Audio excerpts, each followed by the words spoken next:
आज का हमारा टॉपिक है मौर्य साम्राज्य की स्थापना एवं उसका विस्तार।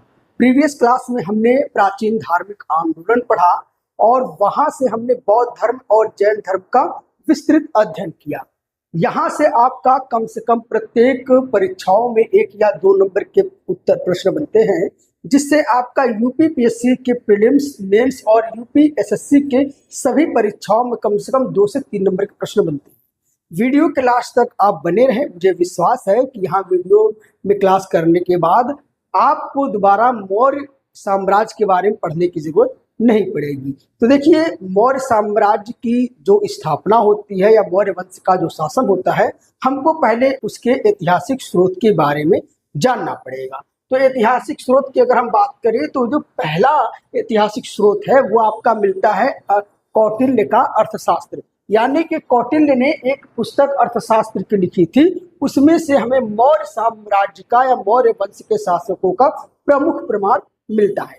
तो देखेंगे, ये जो ग्रंथ है, ये अर्थशास्त्र की जो ग्रंथ थी वो संस्कृत भाषा में लिखी गई थी और गद्य एवं पद्य दोनों में मिश्रित था। उसके बाद अगर हम बात करेंगे तो नाम तो इसमें अर्थशास्त्र लिखा है, लेकिन इस पुस्तक में आपको मूलतः लोक प्रशासन, कूटनीति, अर्थनीति, लोक कल्याण और संविधान से संबंधित बातें लिखी गई थी। अर्थात जो कौटिल्य का अर्थशास्त्र था उस समय शासन पद्धति को चलाने में एक महत्वपूर्ण भूमिका निभाता था। उसके बाद हम देखेंगे जो विदेशी हमारे देश में आए थे और विदेशी साहित्य में किस प्रकार से मौर्य साम्राज्य के बारे में बताया गया है और इस ऐतिहासिक स्रोत के बारे में समझेंगे।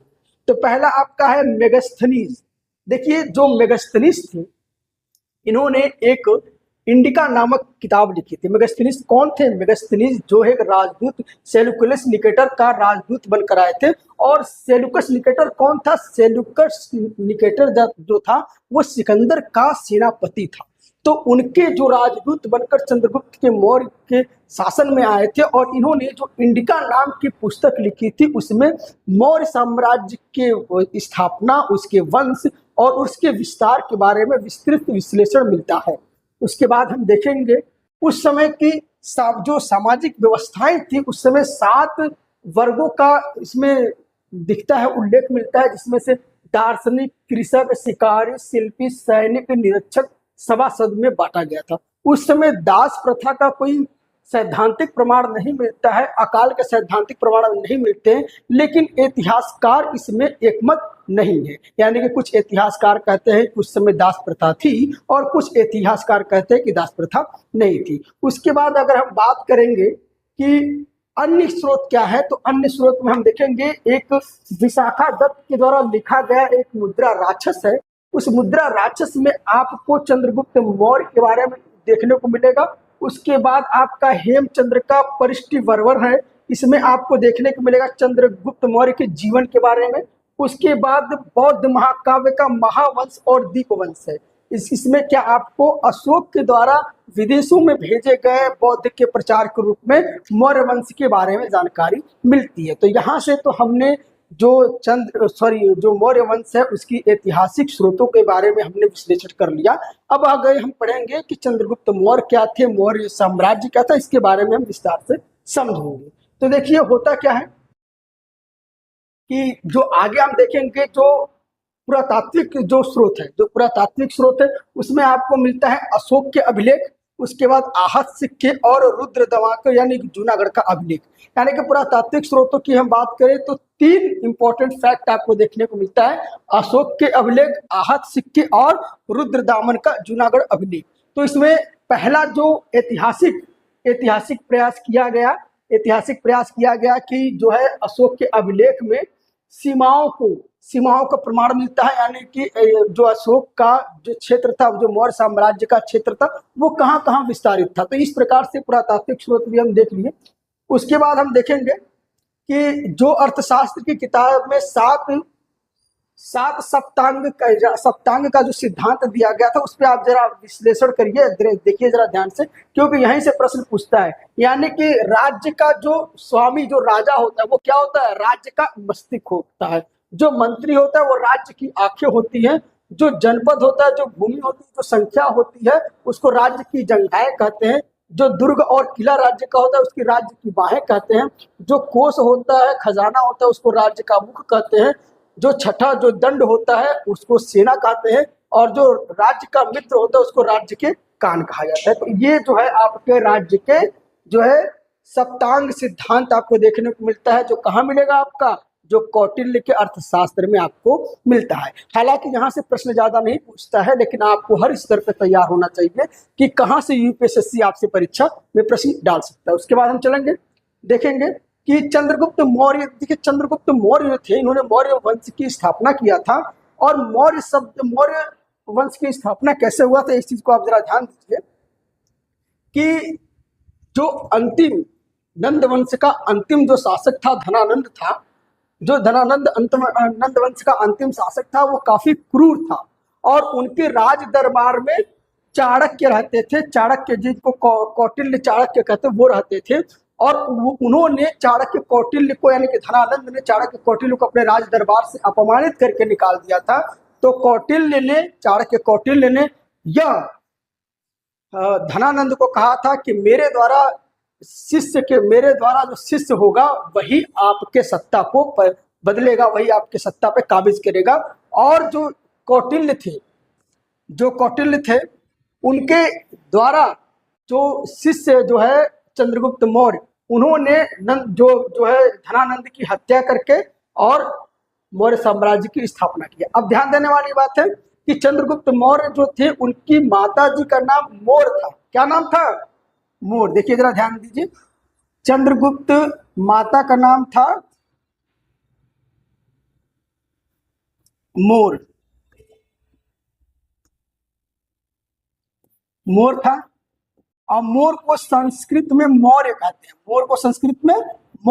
हैं। तो माता जी के नाम पे मौर्य वंश की स्थापना हुआ। और उसके बाद कुछ जो है इतिहासकार मानते हैं कि यह क्षत्रिय जाति के थे। किस जाति के थे? क्षत्रिय जाति के, जिसको मौर्य कहा जाता था। मौर्य क्षत्रिय जाति के थे। तो क्षत्रिय जाति में मौर्य के नाम पे मौर्य साम्राज्य पड़ा। हालांकि इसमें इतिहासकारों का एक मत नहीं है, विभिन्न मत है। लेकिन सर्वाधिक मत क्या है कि जो उनकी माता जी का नाम मोर था उसी के नाम पे मौर्य वंश की स्थापना हुआ। उसके बाद चंद्रगुप्त मौर्य जो थे, इन्होंने मौर्य वंश की स्थापना किया। इनका शासन काल था 322 से 298 ईस्वी। उसके बाद क्या हुआ? इसके बाद इन्होंने अखंड साम्राज्य की स्थापना किया। उसके बाद अगर हम देखेंगे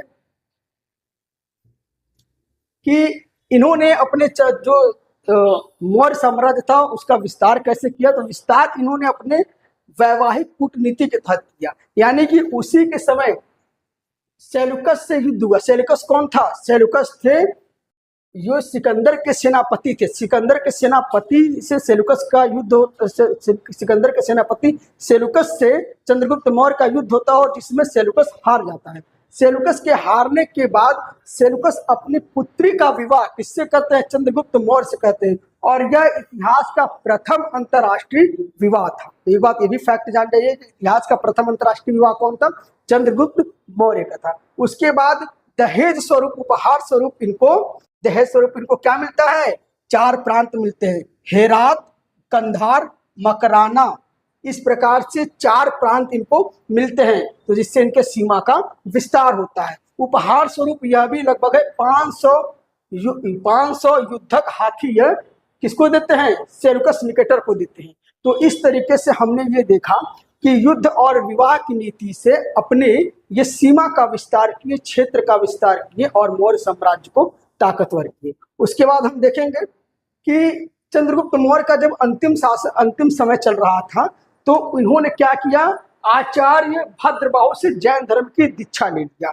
आचार्य भद्रबाहु से जैन धर्म की दीक्षा लिया और उसके बाद श्रवण बेलगोला गमन किया। श्रवण बेलगोला गमन क्या होता है कि जब देश में अकाल पड़ रहा था तो यह कर्नाटक चले गए। 12 वर्षों के अकाल के दौरान कर्नाटक चले गए और वहां पे संथारा प्रथा या संलेखना प्रथा के तहत अपने जीवन का उन्होंने अंत कर दिया, अपने जीवन मृत्यु को स्वीकार कर लिया। संलेखना संथारा प्रथा हमने आपको पहले बताया था कि जैन धर्म के तहत जीवन के अंतिम क्षणों में अन्न अन्न को त्याग करके एकांत में जाकर अपने जीवन का त्याग कर देना, वही संठारा या संलेखना प्रथा होता है। ठीक है, उसके बाद हम चलते हैं। हाँ, ये भी जान जाइए कि 298 ईसा पूर्व में निराहार होकर इन्होंने अपनी मृत्यु किया था, अपनी आत्महत्या किया। तो ये तरीके से आप ये मान सकते हैं। उसके बाद हम देखेंगे कि उनके बाद कौन आता है। उनके बाद आते हैं बिंदुसार आते हैं। कौन आते हैं? बिंदुसार आते हैं। बिंदुसार का जो शासन उनका 298 से 273 ईसा पूर्व होता है और इनको अमित्र घात कहते हैं। क्या कहते हैं? अमित्र घात। अमित्र घात मतलब क्या होता है? शत्रुओं का नाश करने वाला। इसके बाद इनके ही शासन काल में जो मेगास्थनीज थे। कौन मेगास्थनीज था? मेगास्थनीज सेलुकस निकेटर का जो सिकंदर का सेनापति सेलुकस निकेटर था, उनके द्वारा भेजा गया था, वो उनका उत्तराधिकारी मेगास्थनीज का उत्तराधिकारी कौन था? मेगास्थनीज का उत्तराधिकारी इनके दरबार में आया था। इनके दरबार में आने के बाद राजदूत जो था इनके दरबार में आया। इनका नाम था क्या? डाइमेकस। ठीक है, डाइमेकस के दरबार में, डाइमेकस इनके दरबार में आए थे और इन्होंने यानी कि बिंदुसार ने मिस्र के राजा से मदिरा, सूखी अंजीर और एक दार्शनिक मांगा था, सीरिया के राजा से। तो बदले में इनको क्या मिला? मदिरा और सूखी अंजीर तो मिल गया, लेकिन दार्शनिक नहीं मिला। क्यों नहीं मिला? क्योंकि सीरिया के राजा यह कहते थे, यूनान के राजा यह कहते थे कि हम अपने देश के दर्शन और संस्कृति को नहीं दे सकते हैं। उसके बाद हम चलते हैं, देखते हैं उसके बाद क्या होता है कि बिंदुसार की हत्या करके और अपने भाइयों की हत्या करके अशोक जो है शासन गद्दी पे बैठते हैं और इनका जो काल होता है 261 ईसा पूर्व होता है। 261 ईसा पूर्व में यह अपने भाइयों की हत्या करके अपने पिता को जबरदस्ती बंदी बनाकर ये अशोक जो होते हैं क्या होते हैं? मौर्य साम्राज्य के शासन गद्दी पे बैठते हैं और उसके 8वें वर्ष बाद यानी कि 261 ईसा पूर्व में शक्तिशाली कलिंग पर ये आक्रमण कर देते हैं।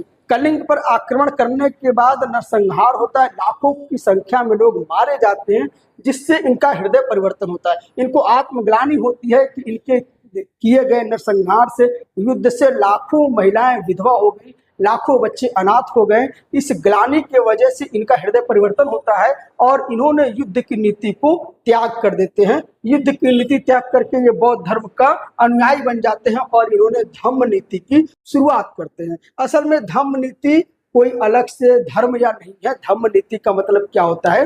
एक नैतिकता वाला एक नैतिक सिद्धांत जिसको सामान्य जनमानस के रूप में स्वीकार करना पड़ता है। एक सामाजिक व्यवस्था संचालित करने के लिए प्रत्येक व्यक्ति के द्वारा धम्म नीति का संचालन किया जाता है, धम्म नीति को स्वीकार किया जाता है, एक सामाजिक व्यवस्था का एक स्वरूप। उसके बाद हम चलते हैं, देखते हैं अशोक के धम्म की मूल संकल्पना। देखिए, नैतिक आचार संहिता थी, यानी कि इन्होंने जो धम्म बताया वो एक नैतिक आचार संहिता थी। एक लिखा गया एक दस्तावेज था जिसमें तमाम प्रकार के नियम बताए गए थे सामाजिक व्यवस्थाओं को लेकर। उसके बाद ये जो स्रोत आता है, धम्म की परिभाषा बौद्ध ग्रंथ से राहुलवाद सूक्त से प्रेरित होकर ली गई। उसके बाद अशोक के ही शासन काल में तृतीय बौद्ध संगति होती है और तृतीय बौद्ध संगति कब होती है? 250 ईसा पूर्व में होती है। और जिस समय तृतीय बौद्ध संगति होती है उस समय उस तृतीय बौद्ध संगति के जो अध्यक्ष होते हैं वो होते हैं मोगल्लीपुत्र तिस्र की थी। उसके बाद हम देखते हैं कि अशोक जो है बौद्ध धर्म से इतना प्रभावित थे कि बौद्ध धर्म के विस्तार के लिए अपने पुत्र महेंद्र और पुत्री संघमित्रा को श्रीलंका भेजते हैं एवं अन्य सिंगल द्वीपों में भेजते हैं एवं अन्य अपने जो राजदूत होते हैं अन्य क्षेत्रों में भेजते हैं। किस लिए? बौद्ध धर्म के प्रचार और विस्तार के लिए। ठीक है, उसके बाद आगे हम चलते हैं। आगे हम देखते हैं कि कुछ अभिलेख मिले हैं, जिस अभिलेखों से हमें यह जानकारी मिलती है कि अशोक के समय या चंद्रगुप्त मौर्य के समय कौन सी शासन व्यवस्था थी और धम्म नीति के तहत कौन कौन सी उत्खेचना राजा के द्वारा किया जाता था। तो हम देखेंगे जो प्रथम शिलालेख मिला है, प्रथा शिलालेख में क्या किया गया है? पशु बलि की पूर्ण निंदा किया गया है और उत्सवों पे प्रतिबंध लगाया गया है। ध्यान देने वाली बात है कि जब उत्तर वैदिक काल था तो उत्तर वैदिक काल में पशु बलि बहुत ज्यादा बढ़ गया था, पाखंड बढ़ गए थे। तो उन पाखंड और पशु बलि की रोकने के लिए जो होता है, यह प्रथम शिलालेख में उसको उसकी निंदा की गई होती है पशु बलि की, और घोषणा किया गया होता है अशोक के द्वारा कि सभी प्रजा मेरी संतान है। ठीक है, उसके बाद हम बात करते हैं द्वितीय शिलालेख। द्वितीय शिलालेख में आपको मानव एवं पशु चिकित्सालयों का निर्माण की बात की गई है, यानी कि मानवों के लिए भी चिकित्सालय होगा और पशुओं के लिए भी चिकित्सालय होगा। और उसके बाद इसका महत्वपूर्ण बिंदु समझ लिए, चोल, पांड्य और सत्यपुत्र और चिर राज्यों का उल्लेख मिलता है। यानी कि द्वितीय शिलालेख में क्या क्या उल्लेख मिलता है? द्वितीय शिलालेख में आपको मिलता है मानव और पशु के लिए चिकित्सालय एवं चोल, पांड्य, सत्यपुत्र, चेर जैसे राज्यों का उल्लेख मिलता है। उसके बाद अगर हम बात करेंगे तो 13वां शिलालेख, यानी कि हमको सब नहीं पढ़ना है, 13वां शिलालेख में कालिंग युद्ध का विवरण मिलता है। यानी कि 261 ईसा पूर्व में जो कालिंग युद्ध हुआ था उसका हमें उल्लेख मिलता है। और साथ में जो कालिंग युद्ध के बाद आत्मग्लानि के कारण अशोक की धम्म नीति और हृदय परिवर्तन का उल्लेख भी इसमें मिलता है। उसके बाद रुम्मनदेही अभिलेख, रुम्मनदेही स्तंभ लेख, उसमें क्या होता है? लुम्बनी का कर माफी, बलि कर समाप्त, लगान 1/8 की बात की गई। मौर्य काल का एकमात्र आर्थिक अभिलेख मिलता है। तो कभी कभी प्रश्न आपसे क्या पूछ लेता है? प्रश्न आपसे यह पूछ लेता है कि कलिंग का विवरण किस अभिलेख में है? तो कलिंग का विवरण किस में है? 13वें शिलालेख में है। प्रथम शिलालेख में पशु बलि की पूर्ण निंदा की गई है। पशुओं और मानवों के चिकित्सालय के लिए व्यवस्था द्वितीय शिलालेख में किया गया है। और मात्र एक अभिलेख जिसको कहते हैं रुम्मनदेही स्तंभ लेख, जिसमें क्या किया गया है? लुम्बनी को कर माफ कर दिया गया है, बलि कर माफ कर दिया गया, लगान जो है 1/8 कर दिया गया है। तो यह आपको जानकारी अक्सर एग्जाम में ज्यादा नंबर लेने में सहायता करता है। उसके बाद हम देखते हैं कि अभिलेखों की खोज। देखिए, इससे प्रश्न कभी कभी यह पूछ लेता है कि मौर्य काल के अभिलेख की खोज किसने किया था, उसको पढ़ा किसने था, किस लिपि में वो अभिलेख था। तो यह प्रश्न आपसे पूछ सकता है। तो देखिए, जो अभिलेख थे उन अभिलेखों की खोज सबसे पहले 1750 में ब्रिटिश पादरी जो है टिम्फे थेलर ने किया था। कहाँ से? दिल्ली से किया था। उसके बाद उसको पढ़ा कब? यानी कि खोज तो 1750 में हो गया था, लेकिन उसकी लिपि को कोई पढ़ नहीं सकता था। तो उसकी लिपि को 1837 में जेम्स प्रिंसेप के द्वारा पढ़ा गया था। यानी कि अशोक के अभिलेखों को किसके द्वारा पढ़ा गया था? अशोक के अभिलेख को 1837 में जेम्स प्रिंसेप के द्वारा पढ़ा गया था। उसके बाद हम बात करते हैं लिपियां। तो जो अशोक अभिलेख होते हैं, अशोक के या मौर्य साम्राज्य के जो अभिलेख होते हैं, वो ज्यादातर आपकी ब्राह्मी लिपि में मिलती है। और साथ में कुछ अभिलेख जो है द्विभाषा में मिलते हैं, जैसे कि शेरकुन्ना अभिलेख, ये आरमाइक और यूनानी भाषा में है। तो यह जानकारी अक्सर आपको यूपीएससी पेट में एक प्रश्न के रूप में आपको मिल जाता है। उसके बाद अगर हम आगे चलेंगे तो उस समय के प्रमुख जो है शब्दावलियां हैं, जो प्रशासनिक नाम है, वो अक्सर हमें परीक्षा में एक शब्दावली के रूप में देखा जाता है।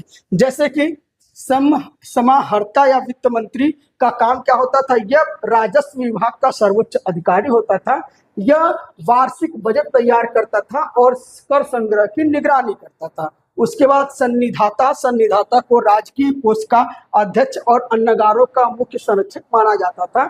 यह राजकीय खजाने की सुरक्षा का कार्य इसका होता था। उसके बाद जो पुरोहित होता था अथवा प्रधानमंत्री होता था, वह धर्म दान प्रधानमंत्री का पद दायित्व करता था और समाज में लोक कल्याणकारी कार्य करने के लिए राजा को सलाह एवं उनके द्वारा निर्देशित कार्य का निष्पादन करता था। उसके बाद जो एक पद होता था, व्यावहारिक पद होता था, यह अंततः एक न्यायिक प्रक्रिया से संबंधित होता था, जो दीवानी अदालतों का प्रमुख न्यायाधीश होता था। यह नगरों की दीवानी मुकदमों की सुनवाई करता था। उसके बाद अगर हम बात करेंगे कि प्रांत का विभाजन, यानी कि उस समय जो मौर्य साम्राज्य का जो विस्तार था, यह 5 प्रांतों में विभाजन था अशोक के समय का। जैसे था तक्षशिला, जैसे कि क्या था, उत्तरापथ में तक्षशिला, अवंती, उज्जैनी, कलिंग, तोसली, दक्षिणापथ सूर्यगिरी और मध्य देश जो है पाटलिपुत्र।